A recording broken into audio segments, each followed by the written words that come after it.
დღეს საქართველოში შემოვიდა ამერიკის მეექვსე ფლოტის სამხედრო გემი ტეილორი, რომლის პერსონალი თავის გამოცდილებას გაუზიარებს საქართველოს სანაპირო დაცვას. იცით რომ ეს არ არის პირველი შემთხვევა,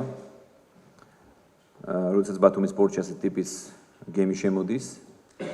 ეს მნიშვნელოვანია ჩვენი სანაპირო დაცვისთვის, მათი თანამშრომლებისთვის, რათა გაიზიარონ მათი გამოცდილება. და რაც თავარი კიდევ ერთხელ ადასტურებს აღნიშნული ფაქტი იმას, რომ ჩვენს და ამერიკის შეერთებულ შტატებს შორის არსებობს ძალიან მჭიდრო მეგობრული ურთიერთობა და ხაზს უსვამს სწორედ ამ არსებულ ურთიერთობას. მე სამწუხაროდ ვერ დავეცერი, მაგრამ ვიცი რომ ვიცე-პრემიერი გიორგი ესრება, ასევე კვირიკაშვილი, ასევე ალექსანდრე ჯიკაიძე, პარლამენტის წევრები.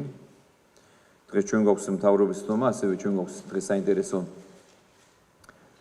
ჯანაცვის პროგრამის საბოლოო შედეგების პრეზენტაცია.